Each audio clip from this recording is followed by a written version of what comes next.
Okay. Let's get started here.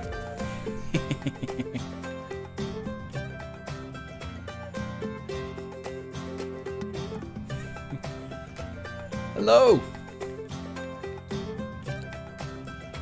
So, a very spontaneous... Oh, let's turn the music down. Very spontaneous live session now because I was just here and had a topic on my mind and I wanted to talk about it and also get some feedback from you about it. So please put any feedback in the comments so that I can react to it. Again, this thing here is delayed by about, 30 seconds or so. So I might not answer the comments directly. Please pardon that. But please, anyway, send me comments. Let me know. So what your opinion is on the topic. The topic today that I picked is self-selection of teams. And that's a controversial topic, to say the least. And I think I can start by just explaining what that is, what self-selection means. At least what it means to me. If there are different definitions, again, feel free, please, to tell me your understanding or your experience with it. So when we traditionally think about how organizations work in a business, it's usually the task of some management position to create the organizational structure, to create teams. Depending on which level you are, the very high level usually creates the whole kind of structure with a whole, like a template. And on lower levels, you are tasked with kind of assembling people for a department or creating a team, picking people for a team. So in this traditional understanding, the job of deciding who works on what and who works with whom is the job of a manager.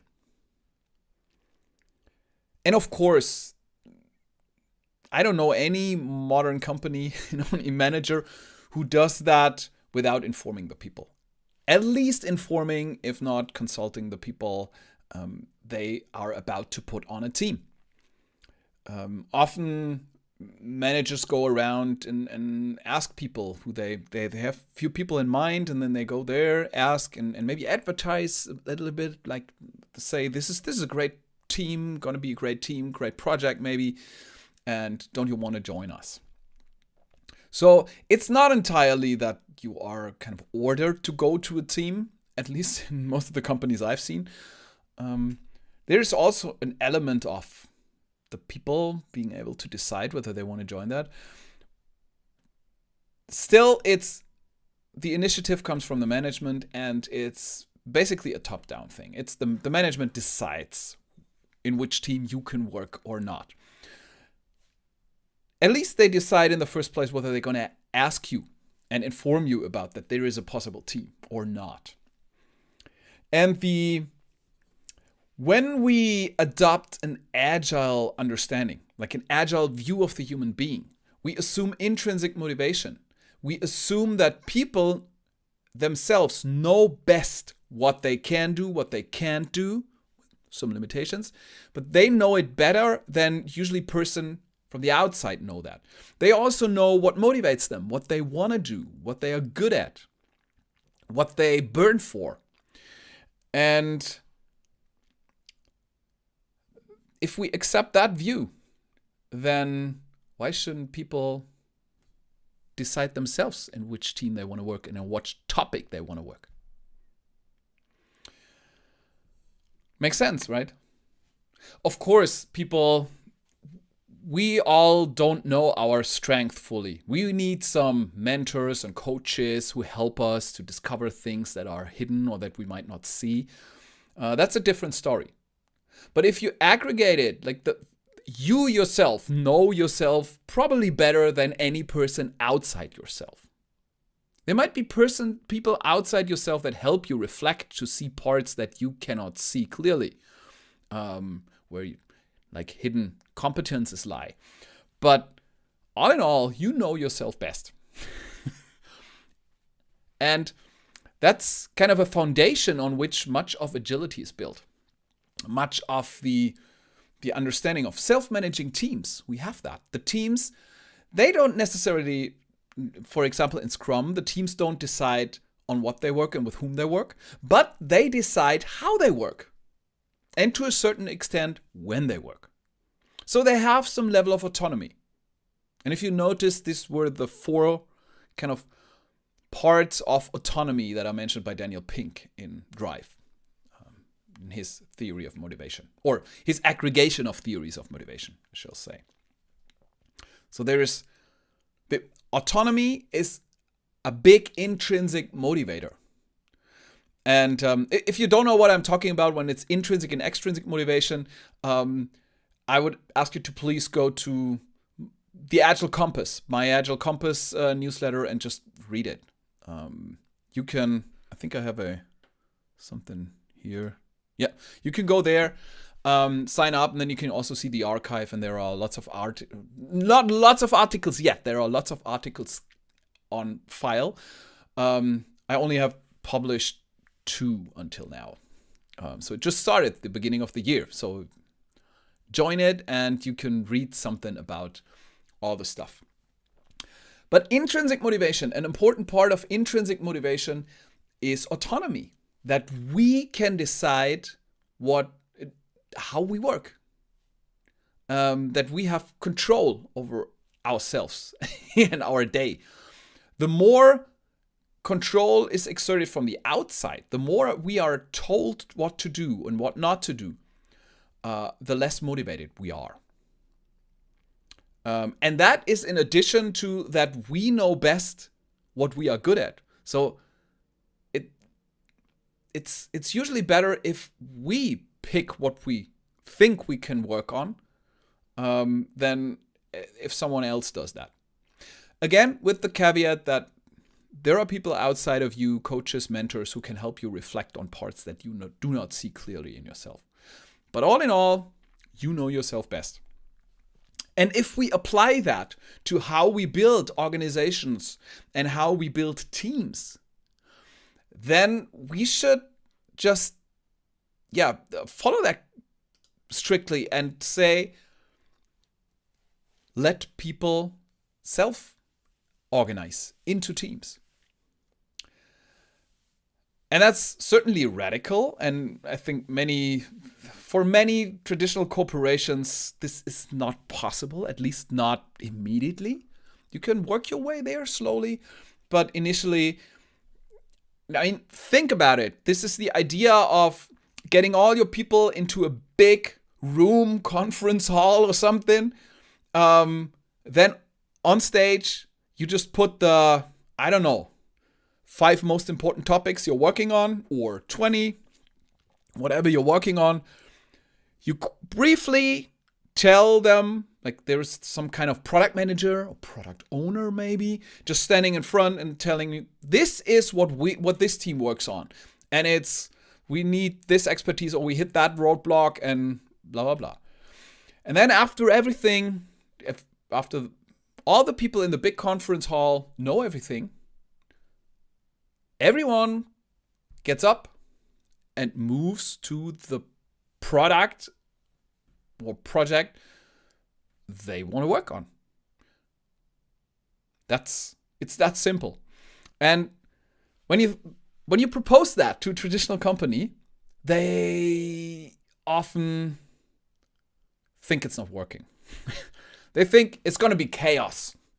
This is the first thought that many people have. It's chaos. How can that be? How can people self-assign?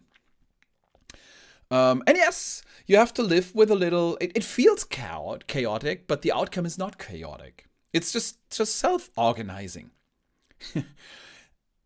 Another concern that many have with the self-assignment is essentially no one does the boring work anymore.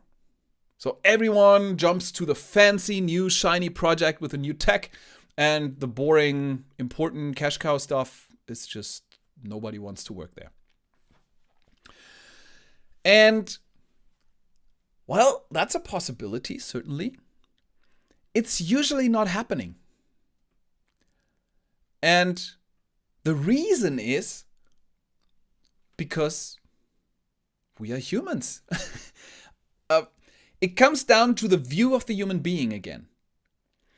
If the idea that no one wants to do the boring stuff comes from the understanding of people as trying to avoid work as much as they can and trying to kind of do only the fun stuff, maximize their spare time and do as little work as possible. Nobody picks the boring stuff and nobody picks the tedious stuff. Hey Jens, thanks. No one picks the boring stuff, but that's simply not true. At least in a company where you have a clear goal and people understand that goal and people are behind that goal, and that's something for another live stream. Have a clear goal, and then people will see, yes, this is boring. I would rather work on the fancy stuff, but this has to be done to reach that goal. So I want to work on that. It's a tough problem, but hey, I thrive on tough problems. If you have real good people, they love tough problems. They don't run away from them, they run towards them. So it's usually there's a good distribution. And even if too many people jump on to the fancy new product, they will usually notice quickly. You will notice that, oh, we are too many people and no one is over there. And then they will talk to each other and they will resolve it often. They can just say, okay, I'm going to take the boring stuff for now. And next time when that happens, we just switch places and you take the boring stuff and I take the fancy thing. Okay, fine. Do it. This is self-organization. And that works astonishingly well. It doesn't always work. Yes, you might have to help them and facilitate this. But this understanding that it's only chaos and that it would never work is simply not true.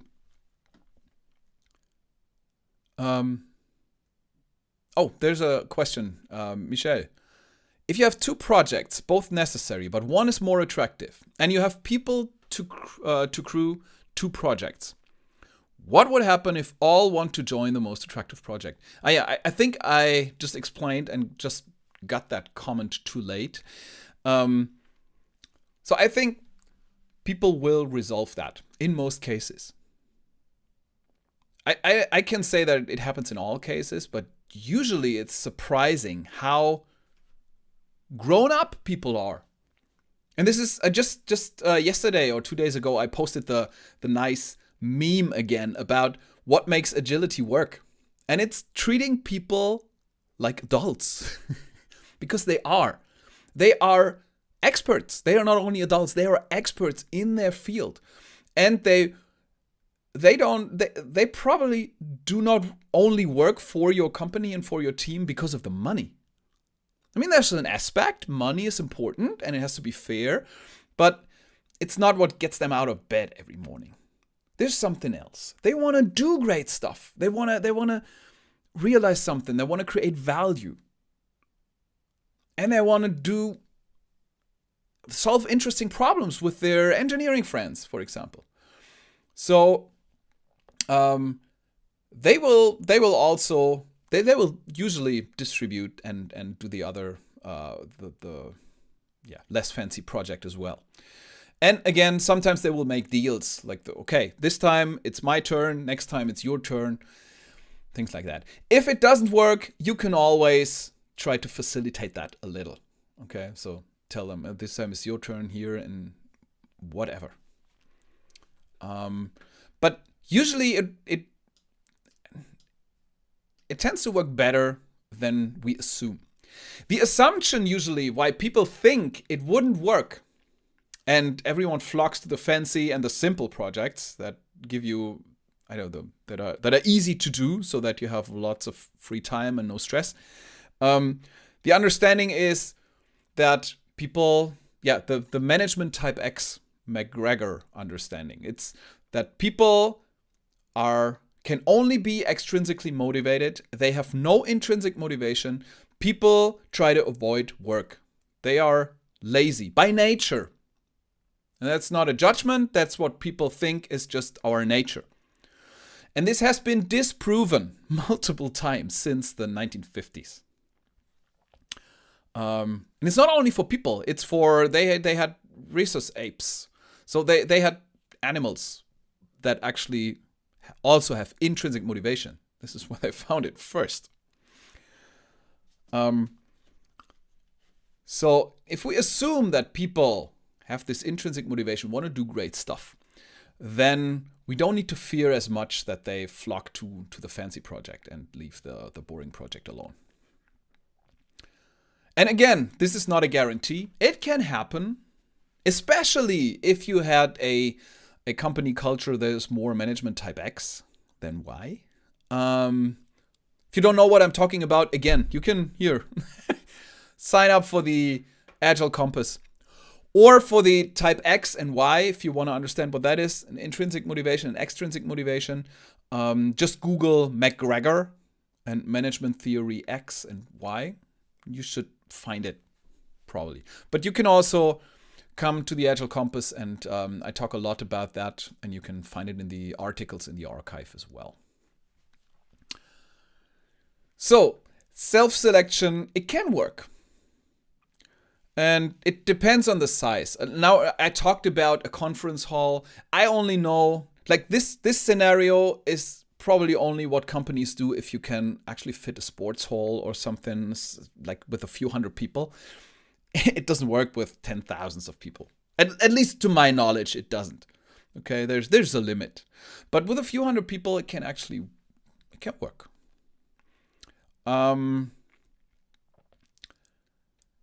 The idea now that I've said that, I know a company that does that with a few thousand people. Okay, we'll get to that point. So this is the kind of the this is kind of an almost organized model how self-selection works. And it's surprisingly rare. As I know, because I think it's so rare because it's difficult to do that in a traditional organization, in a traditional organizational context where people are under certain departments and they have to kind of allow them their resource to move to the other department and to do a project there or develop on that team. So that's difficult if you have that. That's usually a result of traditional budgeting, which is a whole different topic. That's also important. Because it's budgeted for departments or projects or something. And it's not a budgeting or funding of value streams or of standing teams. So that often restricts that. Another restriction for self-selection is usually that view of the human being. If you cannot fundamentally accept that people always have positive intent, like if you cannot assume positive intent, API, assume positive intent. If you cannot do that, if that's not your view of how humans work, then self-selection cannot work. Because you will not trust that people will do it in the interest of the business and not in kind of the interest of their leisure time or their stress level. Because there's, that have Jens in the call, there are different stresses. There's positive stress. There's stress that's good for us. That's actually beneficial that we seek out. Jens, you have to correct me in the comments, but I think I remember you saying that like an orgasm is like high stress for the body. And that's exactly why it's so cool. Because it's high stress, but it's positive stress. It's not the negative stress that we are constantly under fear and we have in fight or flight mode.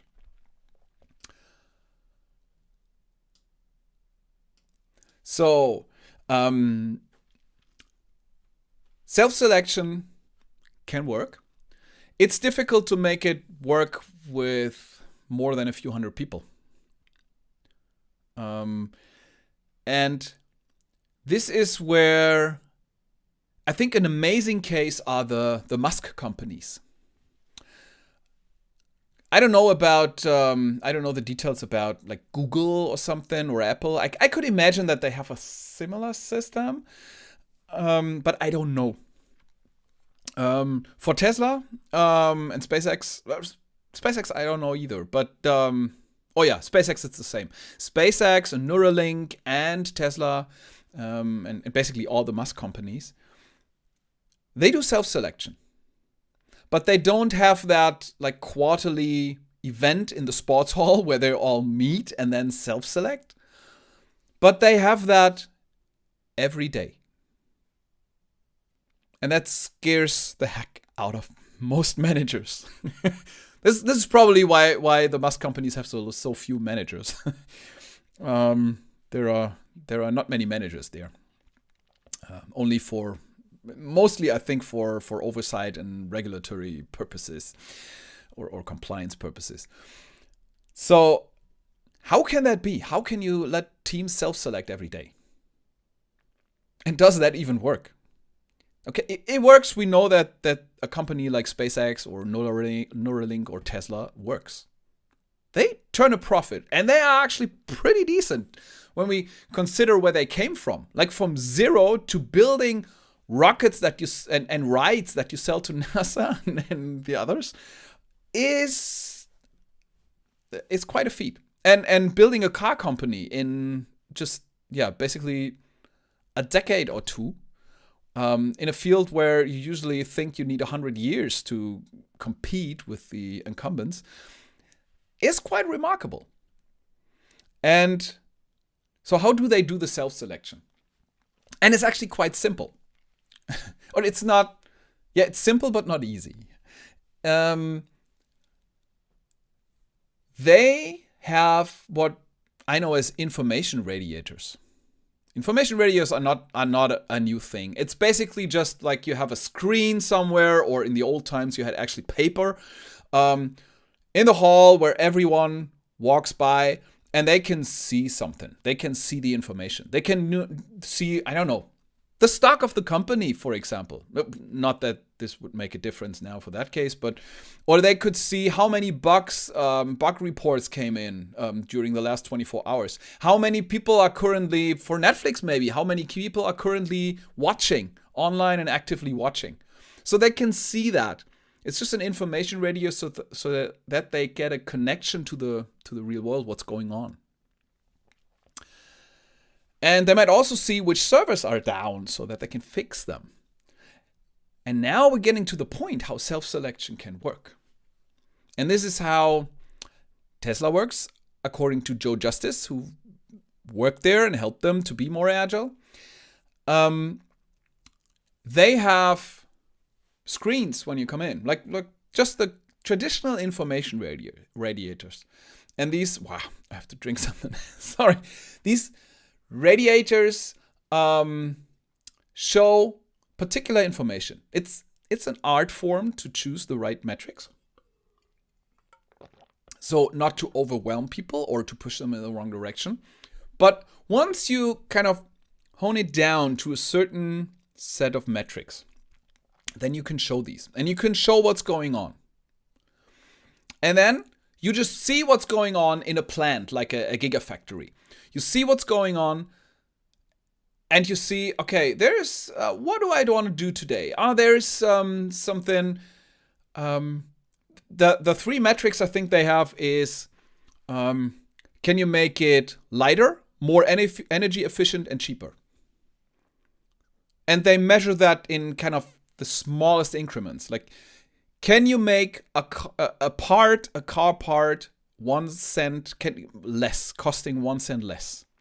This, I don't know, the heating and cooling engine. Don't know what that's called, but can you make that, like, can you take 1 cent or 2 cents off of that today? Can you redesign it? Or can you redesign it that it uses just 1 milliwatt less energy? Can you redesign it that it's just 1 gram lighter? Because that means range for EVs, for electric vehicles. And these are just the metrics, and you see that. And everyone coming into the Gigafactory can then decide what is important and where they work on. Of course, the information shows what might be critical, but for the goal, for their overall goal, which is like accelerating the world towards sustainable energy, or sustainable transport, it's important to make it cheap, to make it affordable for everyone. It's important to make it energy efficient, and it's important to make it lighter, because that's also energy efficiency. And then you can decide: do I work on the heating of the car? Do I work on the paint shop? Do I work with a seat team or on the drivetrain? You decide that, and you will find yourself with a team of, I don't know, 4 or 5 people. It's what we would call in software development, we call that mob development, or mob programming. It's not pair programming, it's mob programming. It's a small team, 4, 5, 6 people, not a huge team. And these are people usually from different disciplines. There might be hardware engineers, there might be designers, there might be software engineers. Yes, the software engineers are actually there with the hardware, standing around a real car or a real engine part, and then they redesign it.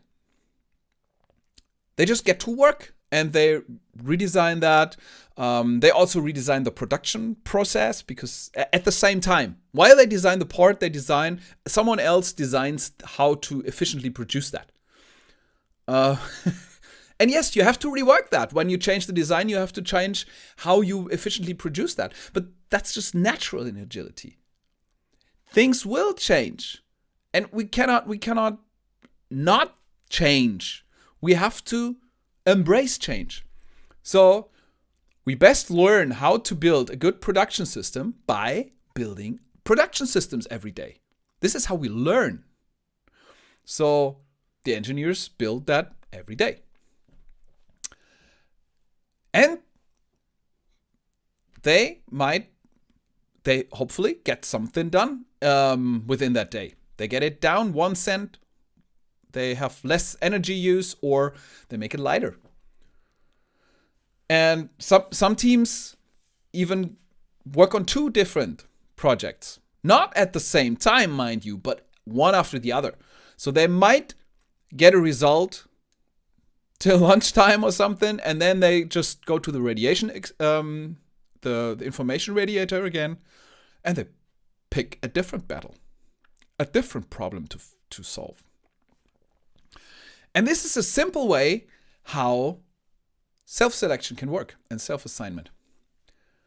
You just need to show them what the problem is and what they can do, and then let people decide. This is such a fundamental thing in agility, for agility to work. You trust in people that they have a positive intent. You assume they have positive intent, API. And then everything unfolds from there. And if you assume positive intent in the people who work for you, you don't need to tell them what to do, with whom to work, on what to work, or when to work. You don't. They can do that on their own, and they will not abuse that. It's not that they try to optimize. There might be exceptions that abuse it, yes. And if you find these exceptions, okay, then be hard on that. But hey, 99.9% of people will do great stuff if you let them alone. And here's the crucial second ingredient: if you give them a clear goal. And that's important. Designing these metrics and the information radiators that carry out radiate the metrics into the whole company, it takes careful design. Think about the metrics you really want to have.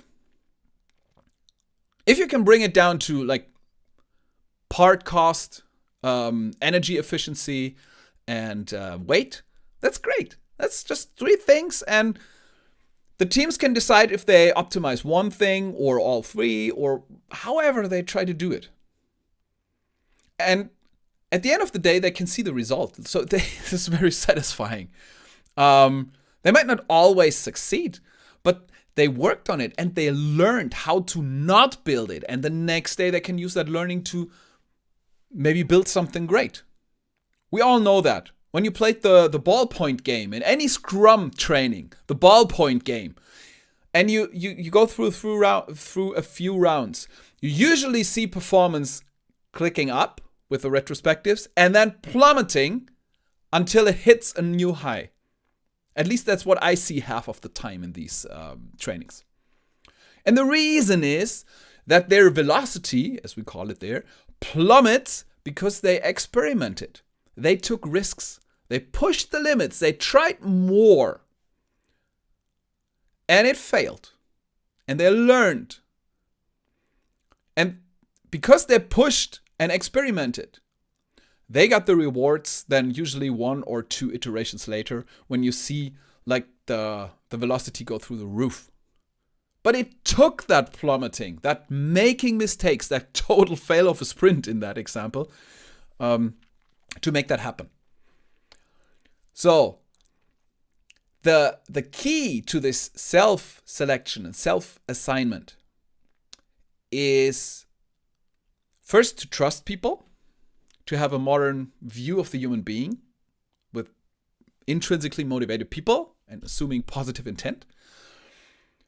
And second, have a clear goal and make sure you communicate that goal. If you give people a clear goal, you can trust them to do the work.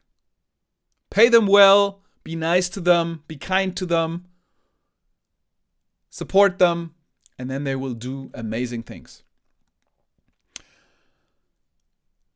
And this is kind of reminds me of the idea. It's a thought experiment because I think there was only one attempt to do that in real life, and it worked. But the question to a manager is the following. It's like a case study. A manager is you are, as a manager, you're tasked with this. There is a sports stadium, and on the lawn in the middle of the sports stadium, there is a 1,000,000-piece puzzle. There is a huge puzzle. Of course, it's only the pieces, and it needs to be solved. It needs to be finished. Luckily, you are not alone as a manager. You have 1,000 people on that lawn in the sports stadium. You have 1,000 people there who can help you finish that puzzle. How do you do it? And the answer that so many give, usually people start by, I would assign like maybe 100 people to find the edge pieces, and then I would maybe look at the colors, and maybe if there is one prominent color, I would assign another 100 or 200 people to find only pieces of that color and assemble it so that they can then kind of put it together. And that's nice thinking, but you know what's the most efficient and effective way to do that? To manage people to finish the puzzle? Yeah, some of you might have the right answer in mind. The best thing is to just project the finished picture of the puzzle on the video wall in the stadium. Just show them the picture. Just show them the goal. What's the goal? And then let them self-organize. That's actually the best way how to manage 1,000 people to solve that 1,000,000-piece puzzle. Just show them the final image. And then they will do it. You can even do that during your workshops. Just throw a puzzle somewhere, put it somewhere in a corner. I will do that again next week. Just put a puzzle somewhere and just put the picture of the finished puzzle next to it. And at the end of the workshop, it will be done, finished. People cannot leave that just there. They have an intrinsic motivation to do these things. You don't have to manage them. You don't have to tell them. You just have to show them the picture of the finished thing. Then they do it. And the same goes for your company. And Tesla or the other mass companies are great at that. They just show the picture that they want to achieve. And then they let people decide how they can best do it. And the nice side effect is that this is not only very efficient and effective, it's also insanely motivating for people. Because if we think back to Daniel Pink and Drive, the motivators, what motivates people, it's autonomy, mastery, and purpose. Purpose we have covered by, for example, Tesla to help accelerate the transition to sustainable mobility, sustainable transport. I don't know the complete phrase really. But for many people, that connects to their own values in life. Like they want to save the planet. And we have mastery. Like people can work on different things. They can decide, I'm an software expert, but I never worked on a drivetrain, and I want to get my hands dirty. I want to learn a little bit about that. And maybe then program the software, but also maybe do some hardware stuff or do some designing the production process. I want to learn new stuff, and I want to improve the stuff that I know, like my profession. I want to be better at software development, so I try new things. And it caters to autonomy. Because people, when they come into the factory in the morning, they can decide on what they work. Yeah, limited under the umbrella and mission of the company, but they can freely decide on what they want to work, with whom they want to work. If they don't like the team, they can go to another team, as far as I know. I don't think anyone is forced. They can decide how they work. They get all the resources they need. This is the job of the manager then. This is the few people who are there. It's their job to provide them with all the resources. And they can decide, they cannot decide when they work. Okay, I think that's not on the list at Tesla. But at least of the 4 possible degrees of freedom, of autonomy, they offer 3, which is more than most other companies do. And that's more efficient, more effective, leads to higher quality, leads to more agility. They can be so flexible and react so quickly to supply chain shortages, to other stuff because of that. And it's motivating for people, which of course leads to people wanting to work there despite lower salaries. I think Tesla and they pay lower salaries than the average in their industry. Engineers still flock there. In the US, there are SpaceX and Tesla are number 1 and 2 for every engineer. It's amazing. Despite making less money. So money is not the thing. This would be management theory X thinking. Money is important, but money is not what gets you out of bed in the morning. So they have insanely motivated people who are insanely productive and very agile, and they enjoy it there. It's taxing, yes. It's a lot of work. But if you really want to do something, if you want to grow in your profession, you will do that. And by the way, I'm not saying that everything in these companies that I mentioned is great. There are also some things that are not great. But when it comes to the idea of self-selection and self-assigning, This is just a great example. And you might be able to do that in your organization as well. Just putting up information radiators and let teams self-assign, let people self-assign. I know usually you have to deal with control over resources first. There is some middle managers who then, this is your person, and they have to ask if they are allowed to work on the other thing, something. Then you need someone on a higher leadership level just putting an umbrella over that and saying, okay, we distribute the funding. We are all in this together, and don't fight over resources. Who owns them? Who has how many people below them? And you might have to kind of steer middle managers away from that and compensate for that. But it's worth it. And maybe at a certain point you can get to a company that's really using self-selection. And I'm not saying that it's the solution to every problem. And I'm not suggesting that self-selection is necessary to be agile, or that it's always a great idea or the first thing you should do.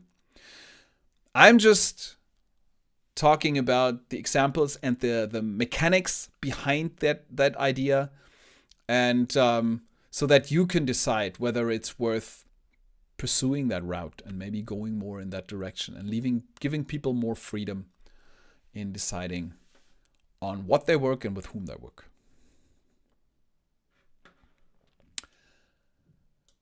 And with that, I will close the live stream. This was a shorter one, and it was a spontaneous one. And I hope it was valuable for you. And again, if you want more details on all these topics, on everything Agile, if you're kind of in an Agile transformation, if you're an Agile coach, if you're a leader, if you're a Scrum Master, whatever, then you can sign up for the Agile Compass. It's free, and you get in-depth articles about exactly the stuff I'm talking about here. You get articles about self-selection, maybe soon, and about psychological safety, why it's important, how to achieve it, about trust, about how to instill agility in your company, how to make it work. Or if you're an external, a freelance Agile coach, how you can better help your clients and be more valuable, and therefore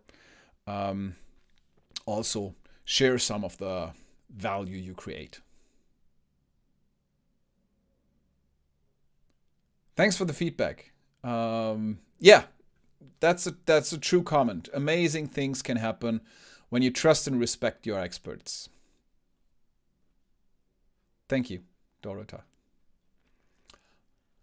And with that, I wish you all a nice day or rest of the day, depending on where you are. And see you here again, or see you on the Agile Compass for the next articles that are going out. Thank you. Bye.